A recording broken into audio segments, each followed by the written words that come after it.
Hi everyone, this is Dayu from EcomOps. I have an econ degree from Stanford, I have an MBA from Wharton, and this is the EcommMBA Series where I take proven business strategies and framework and help you apply for success in your e-commerce or dropshipping business.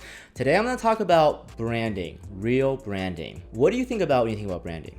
Do you think about logos? Do you think about web domains? Do you think about private label boxes? If you're thinking those, it's not exactly right. Those are the outcomes of great branding, but branding is something that is a higher level than that and much more than that. So today we're going to talk about what real branding is, how you should think about it. I'll talk about some examples, and at the end, I'll talk about how you should think about applying it to your business.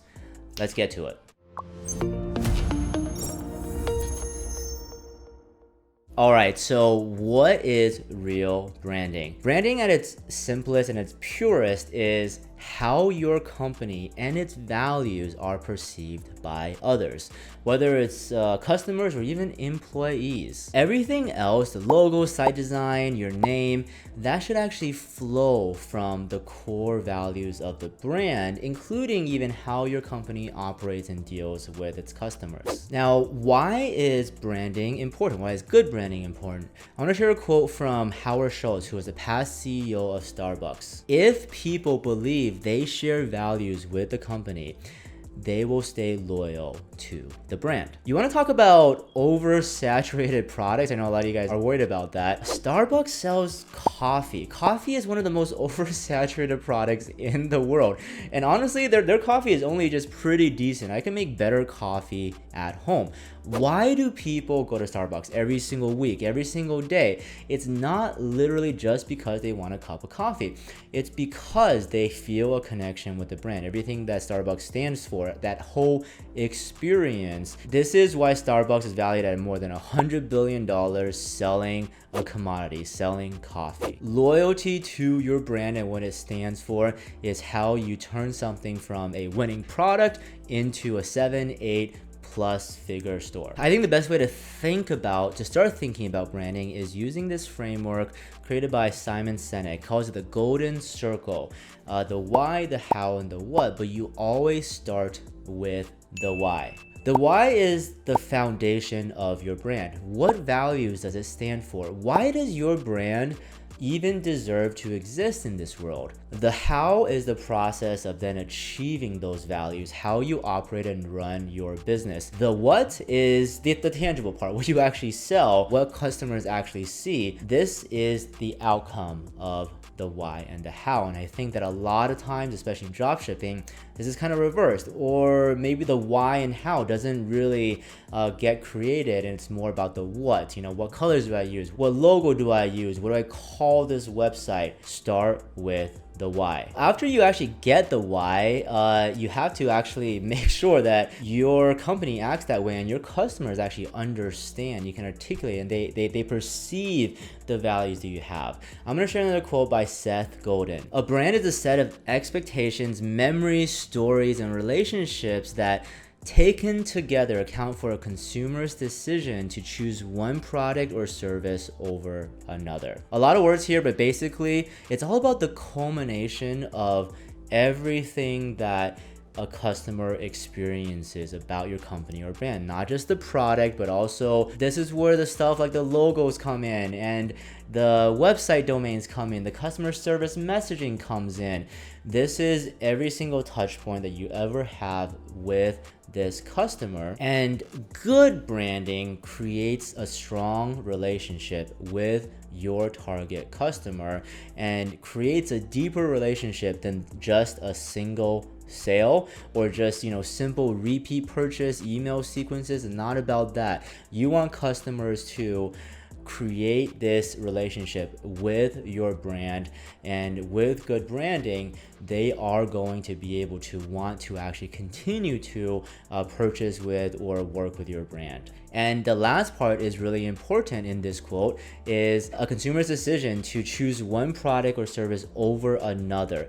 This is where in a very crowded world, especially in dropshipping e-commerce, this is how you get consumers to consistently pick your product, your service over another that might honestly be literally the same or maybe even better than yours. Now, this is getting a little bit abstract, so I wanted to share what I think is a great example of branding and starting with the why of it and how they articulate it through this commercial from Nike. So just take a minute and watch this commercial.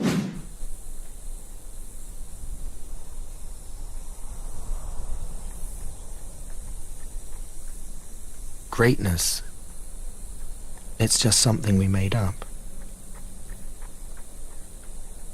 Somehow we've come to believe that greatness is a gift reserved for a chosen few,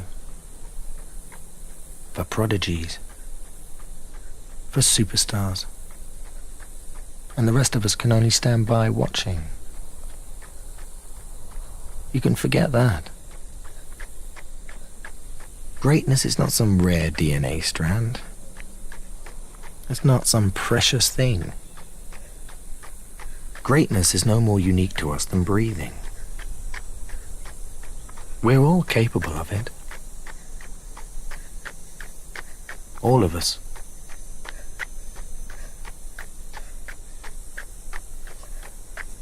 Find your greatness. Plenty of companies make great sneakers. Some companies honestly make much better sneakers than Nike. But this commercial has nothing to do with sneakers, with the products, with any features about it. What is this about, right? This is about that you, no matter who you are, no matter how hard it might seem, you can be great, either as an athlete or even just exercising. And don't forget Nike's famous slogan, just do it. You are probably not a superstar athlete. You probably never will be. However, you can actually find greatness, even if it's just getting off your couch and moving, and just do it, just get off your couch and start moving. And this is how Nike kind of connects with the masses. I mean, this is why they're doing so well. And it's not just branding, by the way. I mean, they really put this into practice. I mean, they put out all sorts of different types of products, like really such a variety that, probably anyone out there, who connects with Nike has a product for them, whether it's shoes or clothing or whatever. And another thing they do, by the way, is that Nike, they do a lot of sponsorships. I mean, Michael Jordan, Air Jordans, right? But they do it in a very smart way. The reason why they do that is because they want to show you that your favorite basketball star, Michael Jordan, wears these shoes. You can get these shoes as well. They're not special. Michael Jordan is special, but these shoes aren't special. Nikes aren't special, and that's the point. You can get them as well, and maybe you can find your own greatness. And then it becomes no longer the shoe. It's about the value that you connect with the company. Show you a second example. You don't need a fancy commercial. You don't need to be a premium product or service, actually. So a grocery store called Aldi, a grocery chain, they offer super efficient, low-cost groceries. They have a mission statement on their website. Shop differently. A faster, easier, and smarter way to save money on high-quality groceries and more. Nothing premium about it, nothing uniquely amazing about it. It's all about, hey, look, if you want to save some money, if you want to be super efficient, and you want pretty high quality stuff, then come to Aldi after work, right? I've been into a lot of Aldis actually because I used to be a consultant. I did some cases on grocery chains. Aldi, the way they operate really matches with this whole brand as well. The average Aldi store has like 2 employees, like one checking out and one just wandering around. Service is pretty much non-existent. They're not Whole Foods, right? They're not looking for the Whole Foods customer, but what they're doing is that they're very clear what their customer is. They are most likely busy folks who don't want to spend that much money. They just want to go in, get out, no frills, and just have, decent groceries to make dinner. And that's all they're about. That's how they operate, and they don't have to be a premium brand, and it really works. Aldi is so successful, and Aldi grocery shoppers are some of the most loyal groceries because they really differentiate themselves with this kind of branding, and it's really something different and really appeals to their target customer. And to make it a little bit even more tangible, I'm going to talk about how we at EcomOps thought about our own branding. So starting with our mission statement, super short and sweet: take dropshipping to the next level. We started at Dropshipping Agents, but the reason why I really started this brand is really more around, I thought there was a lot of opportunity in dropshipping and e-commerce, but I really felt like the entire industry had to level up.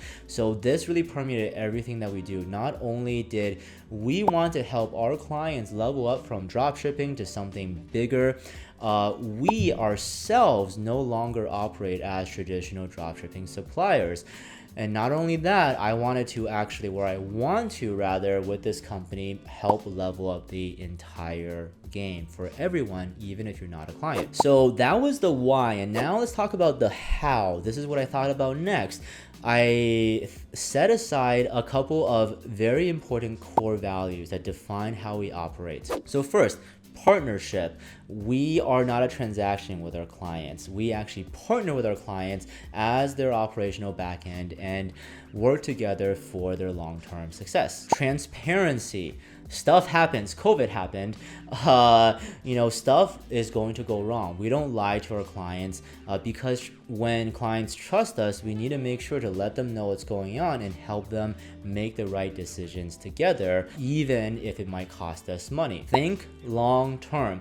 We want to work with clients who really want to up their game and grow a long-term brand, and we think the same way as well. We don't worry about kind of short-term issues. We don't worry about losing money on an order here and there because of some returns we had to do.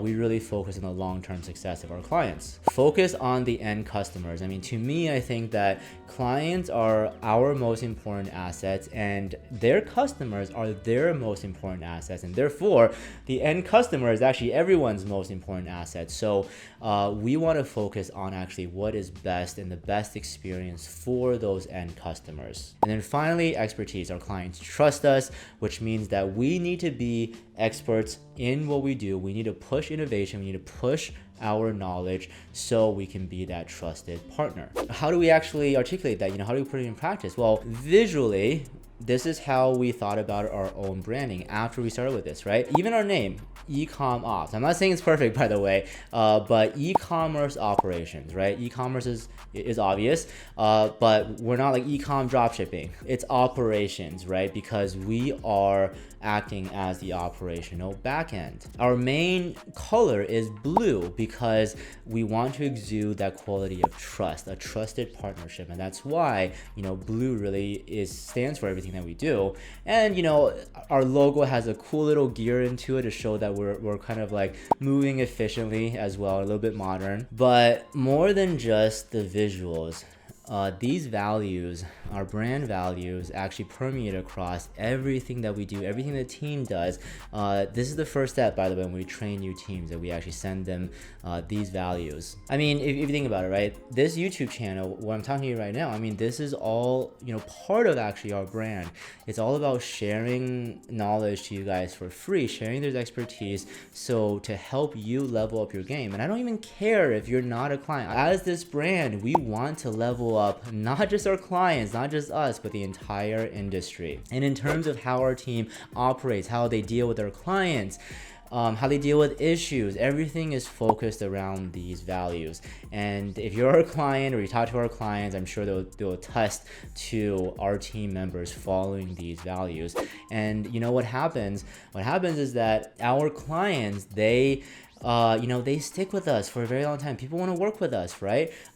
We have clients that worked with us for years. I just looked at some data actually. The average client has been with us for 240 days. I mean, I was actually pretty surprised at that, right? And here's the thing. I mean, I'll be completely honest with you. Like, fulfillment itself is kind of like coffee. There's good and bad. However, it's a rather commoditized service. It's not super high tech, but it's not about that. It's not just about the product and the service. It's all about the brand that we have, the values that we have, how we connect with our clients to get new clients and to keep them around and stick with us. Now, how do we then apply it to you? You might first think about, okay, this seems kind of difficult. It seems like it's taking a lot of time. And it is going to, right? You have to be thoughtful about it. E-commerce is not easy. Anyone who tells you it's easy, it's probably trying to make a buck off of you, all right? It's not supposed to be easy. However, if you're a dropshipper right now, especially if you're seeing some success, you're actually at quite an edge. Well, because, I'll give you an example, right? So remember Nike. Nike did not start as Nike. Nike started as a little company called Blue Ribbon Sports. They were just two people selling and distributing this Japanese shoe called the Tiger. And that's how Nike started. And years later, they became Nike and they built this massive brand around it. Sounds kind of familiar, right? I mean, obviously they weren't drop shipping, but you as a dropshipper, look, you don't need to necessarily focus a ton of time on your brand at the start because you want to test your product. You want to gain some traction first. You want to scale something that's actually successful as opposed to spend a ton of time up front. When you get some success, when you test the product and you want to build like a one product store around it, a brand around it, then take the time. I mean, don't start with the what, all right? Start with the why. And this is how you do it, right? When you sell a product successfully, you start to understand who is actually buying these products. You start to understand why they're buying it. And that actually starts to do the work for you, right? You want to think about why they're buying this, and then you think about what their values might be. What values do you think that you can connect with to then build that connection, and that's going to drive the centerpiece of your brand. And trust me, when you actually start doing this, when you start really to understand what those values are that connect, it actually makes everything maybe not easier, but more straightforward to think about. Maybe let's just kind of go through a quick exercise. And by the way, this is not going to be great branding, but let's just kind of use this as an example. So let's just say that you're a dropshipper and you're selling generic slippers that are pretty comfy, all right? And say you started seeing a lot of success just testing it on your general store or whatever, and you want to build a brand to scale it up, right? Don't just go and find some domain like coolslippers.io, whatever. Don't do that. Spend a little bit more time and think about building the brand around it, like the why of the brand. So say you realize that who's buying these slippers, right? Maybe you realize it's mostly female, and you see on your comments, you hear about examples of your customers saying, I love come home, take my heels off, right, and slip in these slippers. And then maybe you say, hey, you know what, as opposed to just selling slippers, maybe I want to sell this idea of comfort, of freedom, of being free for the working lady who might be tired of their heels and just want that relaxed feel for their feet. And maybe build this brand around this idea of freedom and comfort. And maybe you go a step further into, more like female empowerment, right? You don't need to wear heels all the time. You're beautiful as you are. You're great as you are. Focus on yourself, focus on your health, focus on your comfort. And once you kind of get that all set out, then you start to operate everything around that. Maybe you start getting some influencers, making some ad videos of girls kicking off their heels and relaxing in these slippers. Maybe you have empowering statements on your website. Maybe you have in your customer service messaging, female friendly messaging, and it's all about, hey, you be you, you be comfortable, we're here for you after work, kick off your heels and relax. That wasn't perfect, I know, it was not a great example. However, this is the kind of thought process that you do want to take. First, get a product to success. When you're thinking about branding, take that extra step to think about, one, who is actually buying your product? What does it seem like the reason why they're buying it? Think about the values they care about and build those values in how you think about the why of your brand, and have that be the absolute center of everything that you do. How you think about your web logo, how you think about your URL, your name, how you think about maybe future product lines, how you think about how you communicate with your customers. And if you can do it right, and it's not going to be easy, but if you can do it right, you're not selling just slippers anymore. You have a brand that your customers connect with, and this is exactly how you get out of the rat race of just constantly testing new products, constantly having them die out. And this is how you build something that's much more sustainable, and honestly, you're gonna have much more happy customers this way. You're gonna have much better relationships with them, and this is how you get to 7 figures, 8 figures, and hopefully much beyond. All right, everyone, hope that was helpful. This is the EcommMBA series where I'm going to try to launch these every month or so. So if you like this video, please like, subscribe, turn on notifications as well. And we do run a premium fulfillment business, EcomOps.com. We'll link to it below. And join our Facebook group as well, the EcomOps Facebook group, where we talk a lot about operations and logistics. Thank you for watching, and until next time, this is Dayu from EcomOps. See you guys later.